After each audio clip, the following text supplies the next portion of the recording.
committees. I want to welcome everybody to this joint legislative hearing of the Senate Natural Resources and Water and the Environmental Quality Committees.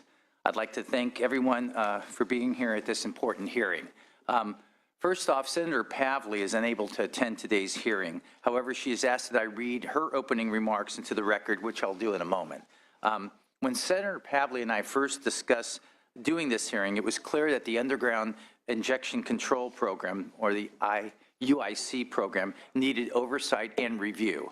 And while that is still true, that the UIC program should be inspected as a whole, recent media revelations in the Cal EPA's report last week show that there's an urgent need to address this situation.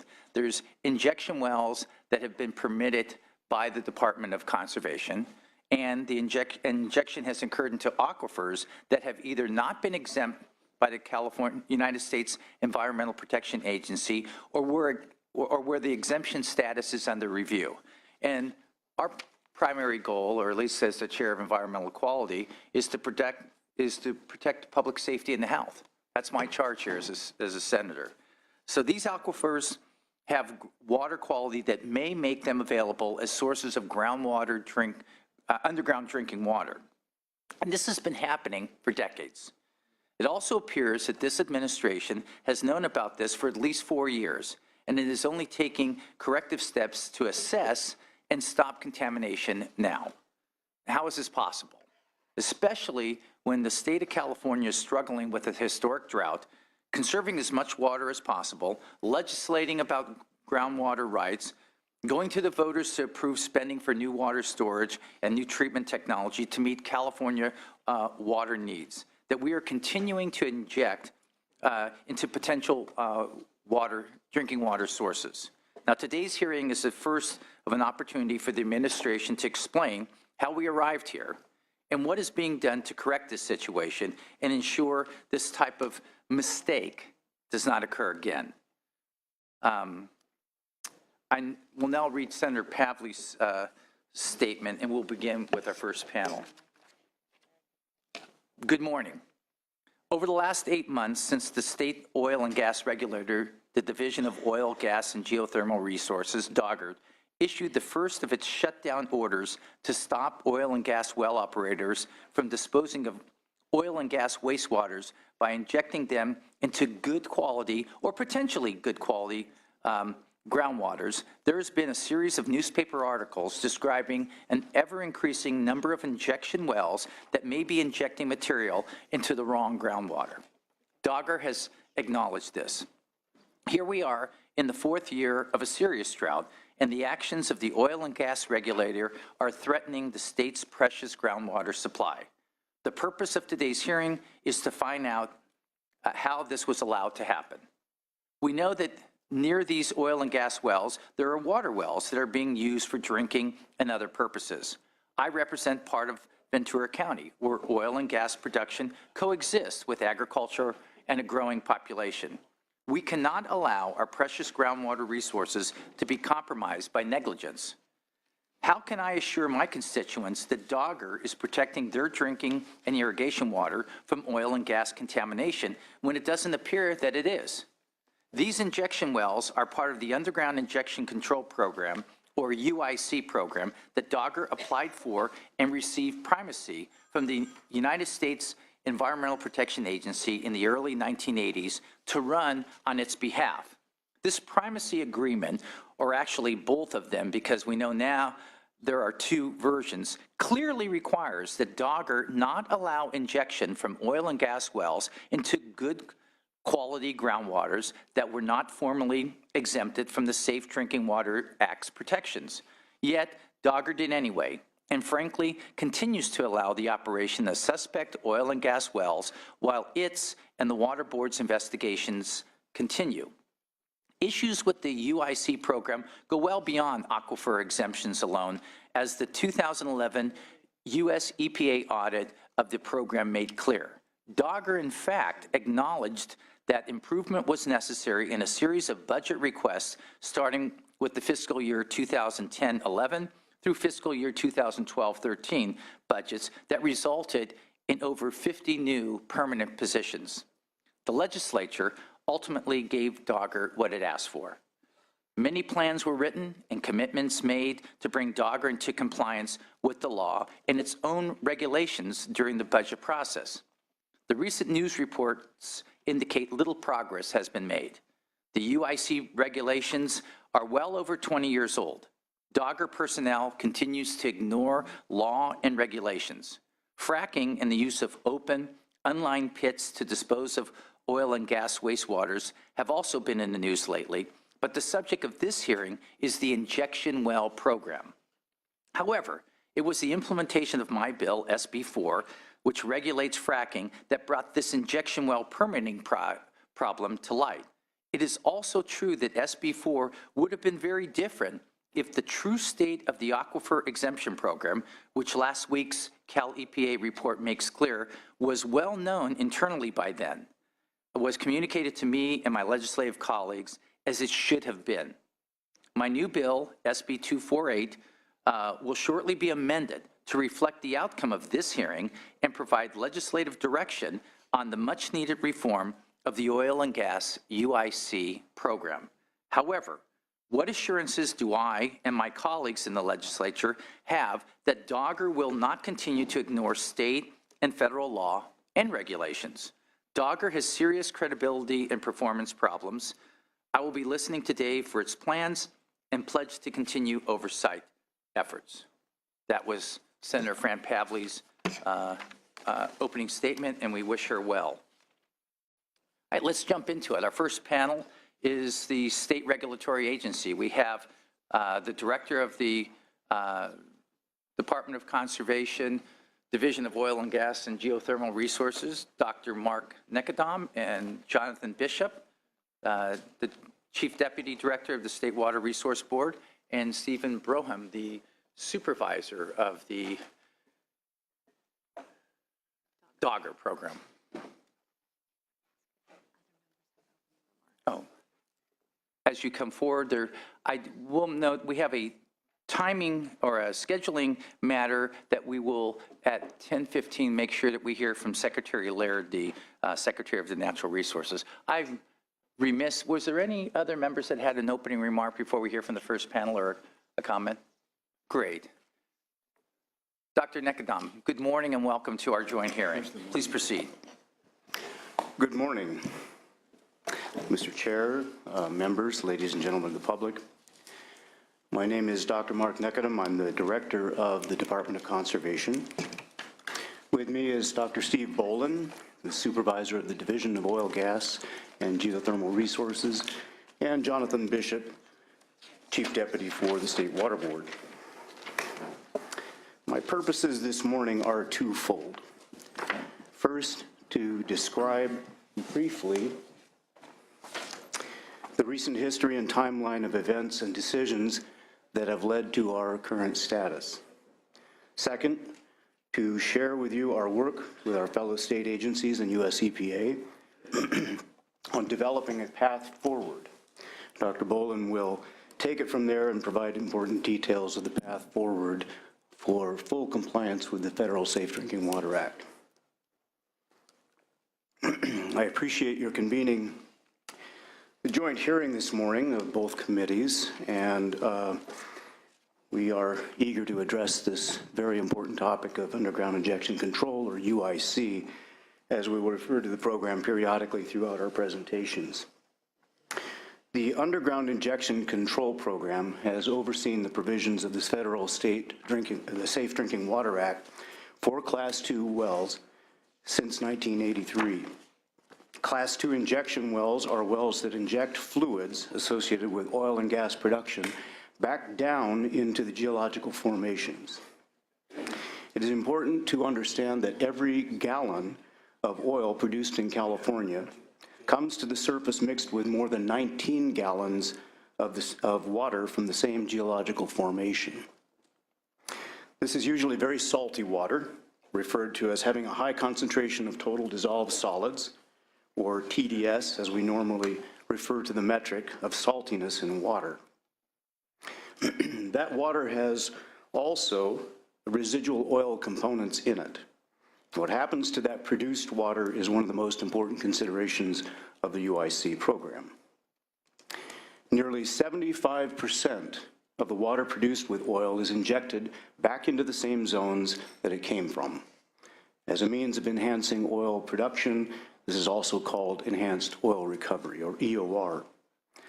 Another 20% of the water from oil production is injected into disposal wells, many of which are drilled into former oil-producing zones that are now depleted or of economically recoverable resources. The remaining 5% of the water is of sufficiently low TDS so that once the oil and related chemicals are removed, the water can be discharged for other purposes, including agriculture and other beneficial uses. It is enhanced oil recovery and water disposal wells that are the focus of our attention for purposes of today's hearing. Under current laws and regulations, injection of produced water can only occur into areas underground that contain no water at all, or into areas where the water is higher than 10,000 TDS, or into areas that have been deemed exempt from the Federal Safe Drinking Water Act because they are too contaminated or because there is oil in the zone that makes the zone a candidate for exemption. The premise is that some water underground is associated with chemicals, including oil, that make the native water unsuitable for beneficial use. The recent history of UIC implementation should be understood before I turn the presentation over to Dr. Bolin, and I will describe some of the history here in a moment. When I came to the department in January 2012, the Division of Oil, Gas, and Geothermal Resources faced a number of interrelated challenges. In order to get a handle on how these challenges could be dealt with in a systematic way, we developed a roadmap, which we shared with the legislature in April 2012. That roadmap included issues like hydraulic fracturing, underground injection control, improved data management for public transparency, and several other major policy and program implementation issues that we needed to resolve. By the time we had moved through the spring of 2012, it was quite clear that the administration and the legislature expected our department to be fully engaged on hydraulic fracturing. I believe most of you know the history. We did listening sessions and public workshops through the summer of 2012. We developed a discussion draft of regulations for hydraulic fracturing by the winter of 2012, and we conducted another series of workshops on those draft regulations through spring and summer of 2013, even as SB4 was being developed. My point is simply that the department was fully engaged on hydraulic fracturing and well stimulation, which became the most significant issue to confront the division in probably the last 2 or 3 decades. Nonetheless, we continued to work simultaneously through the UIC issues. After a May 2012 letter from US EPA, we developed a process in cooperation with US EPA that focused on how to review aquifers for consistency with the exemption process. That process continued until approximately the fall of 2013, when US EPA expressed concern about the pace of the department's progress. In hindsight, US EPA's concern was quite justified. The department had become consumed with SB4 implementation, and focus on UIC reform had simply flagged.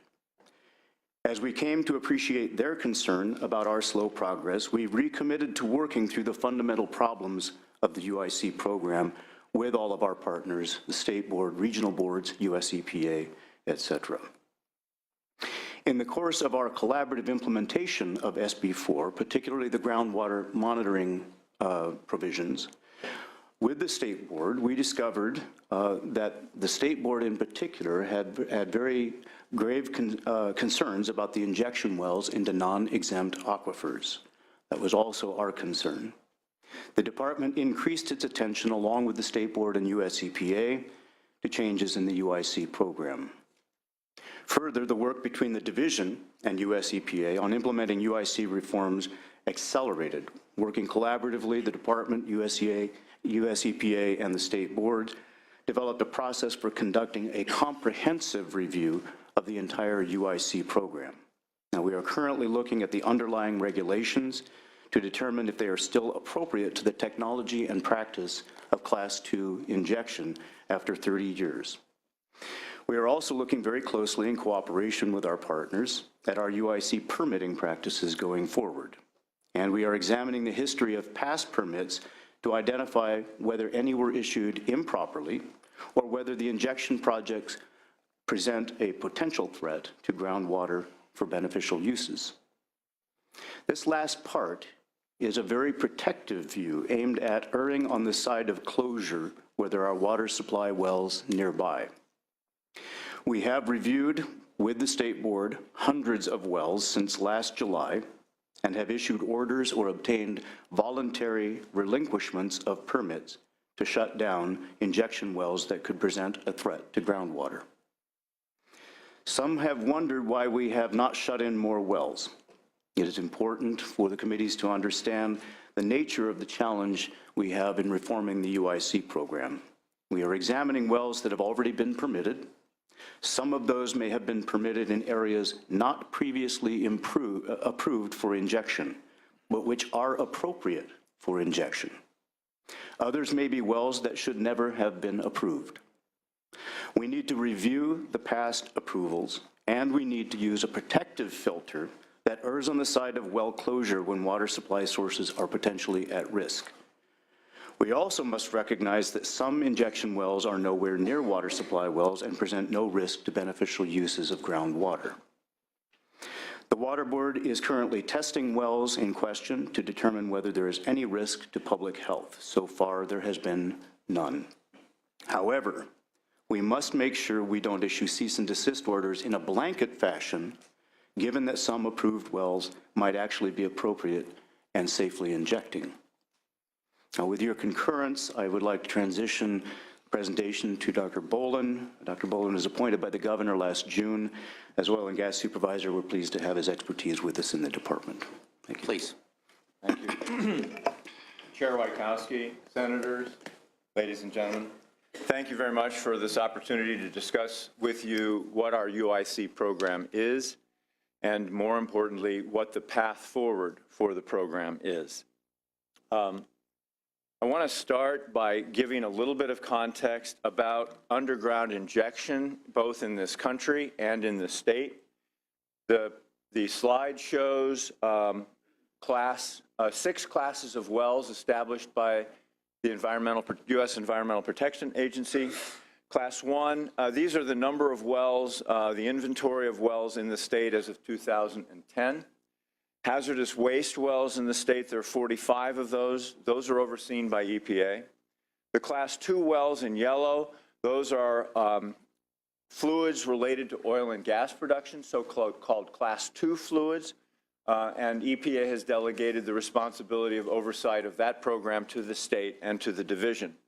There are other classes of wells, 212 wells in the state for fluids from mineral extraction, and then Class 5 wells, which are wells that don't come under classes 1 through 4, typically geothermal wells, stormwater runoff, and so forth. And there are over 18,000 wells in the state. So it is the oil and gas produced water wells that are the responsibility of the division, and they sit in this context of underground injection across the state. I want to talk about, first of all, water disposal in the state, what it is. This is a diagram showing the production of oil and water in an oil well. In this state, there are as many as 15 barrels of water for every barrel of oil produced. This schematically shows a separation of oil and the water. And then the water is used for a variety of purposes, as you heard Director Nicodem talk about. Some of the water is simply disposed of in a zone different from that which the oil and water are being produced. Some goes back into the formation from which the oil and gas and water is being produced, and those form some form of enhanced oil recovery. There are 3 types of enhanced oil recovery used in the state. In fact, the preponderance of oil and gas produced in the state is from some form of enhanced oil recovery. This schematically shows, schematically shows a production well in which water containing oil is being pumped out of the ground, and an injection well where water is being put back into the same formation and used to essentially push oil towards the producing well. This is a so-called water flood operation. About half of the waters produced in oil and gas operations in the state are returned to the aquifers from which they came in the form of water flood oil recovery. In addition, cyclic steam injection and production is a growing technique in the state. This schematically shows actually the same well in 3 different phases of operation. That's why it's called cyclic steam. In cyclic steam, you inject steam into the ground. That turns out to be relatively clean water. In order for there to be, to use steam injection to get oil, you need the water to be clean so that deposits don't precipitate and clog both the well and the formation. Steam goes into the formation. This is usually what's called a diatomite. It's a formation composed of the diatoms that died in the inland sea in California about 15 million years ago, roughly. Then there's a period in which heat diffuses into the formation to dislodge the oil that's rather viscous. And then the same well becomes a producer and produces the oil that has flowed to the well. You may all be aware of some recent press this morning that conflates hydraulic fracturing with cyclic steam. It is true that the steam and heat from the injection of steam does cause these formations are actually very fragile. They have high porosity, there's large pores in them, but they're not connected.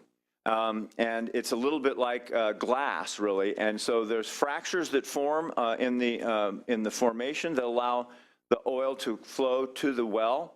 It is not the ultra-high pressure injection of large amounts of water. It is not containing chemicals. It does not contain sand, and so it's somewhat different. But to this point, industry has moved well beyond the current regulations for cyclic steam on the books at the division, and we recognize this is a deficiency. There are some well-publicized accidents that have occurred with this form of oil production, and the division has, in one case, the case you're familiar with, in which a oil worker named Taylor was killed several years ago. The division has been quite proactive in issuing orders that restrict this kind of oil production in that area, and we are now focused on working with operators for first safety and then appropriately developing these resources. So of the produced water in oil and gas operations, there's a roughly, in round numbers, around 3 billion barrels a year. That's 350,000 acre feet. And let me try and put that in context. The state last year pumped 14 million acre feet of water out of its aquifers for beneficial use, agriculture, and drinking water. And so even though this is a fairly large amount of water, in comparison with state use, it's actually quite small. Again, as I said earlier, about 2 billion barrels, 2/3 of the water that's produced in the development of oil resources gets put back into the ground either in water flood, steam flood, or cyclic steam operations. A little less than 1 billion barrels a year, or about 100,000 acre feet, is disposed of through water disposal wells. There is produced water that is of sufficient quality that with a little bit of cleanup, it can be used for other purposes. That is shown in this slide. That amount is about 200 million barrels a year, or about 25,000 acre feet of water. And some of that water is used for drilling operations. Some of it is used for hydraulic fracturing. And in fact, this is about 2/3 of the amount of water used in hydraulic fracturing in the state last year that came from cleaned up produced water and cementing. The balance of this actually is used, blended with water and used for beneficial use for agriculture. So the underground injection control program is a construct of the Safe Drinking Water Act passed by the U.S. Congress in 1974, and it serves to protect underground sources of drinking water, or so-called USDWs. And UIC programs, underground injection control programs, are established to protect underground sources of drinking water. In 1982, the state applied for and received what's called primacy. That is a delegation of the responsibility of managing the underground injection control to the state. This was delegated to the division. It has to meet all of the requirements of the Safe Drinking Water Act and follow essentially the legislation. It protects waters below 10,000 milligrams per liter of total dissolved solids, and it allows for the exemption of aquifers from consideration as underground sources of drinking water if they're determined not to be a potential source of drinking water. For example, most importantly, if they contain oil. But also there are other constituents that might render them unfit for human consumption. And as I've said earlier, the states can apply to US EPA for primacy enforcement of the Safe Drinking Water Act, which we have done. As you all learned, at least from the preparatory materials given to you, the state and EPA work together to conduct an audit of the UIC program. This is the first sort of thorough review the program had received in 30 years. And the audit noted a number of important findings, a number of areas concerned covering technical, procedural, and enforcement issues related to the state's underground injection control program. Ironically, it did not identify aquifer exemptions as a problem. And of course, this is one of the primary foci of our activities right now, and our energies are really focused on aquifer exemptions. There were specific issues of particular relevance to the protection of underground sources of drinking water, including well standards, area of review, and inconsistent practices among division districts, which are also part of the plan forward to become in full compliance with the Safe Drinking Water Act. You are being provided with an executive summary of this audit for your review. So what's the path forward? It's been an exciting 10 months for me, I have to say. What I'm actually pleased to be able to say is that yesterday afternoon we received a letter from EPA. I believe you have all been provided a copy of that letter, which essentially approved the state's plan for program improvements, aquifer exemption applications, and is scheduled to become fully compliant with the Safe Drinking Water Act by no later than February 15th of 2017. We worked with EPA and the Water Board to establish timelines and milestones negotiated among the three organizations that we have all agreed to and were part of EPA's letter to us yesterday. This includes timelines for aquifer exemption approvals or well closures in the absence of aquifer exemptions, rulemakings for compliance and compliance schedules for a wide variety of program improvements. In addition, it requires that we've agreed to meet monthly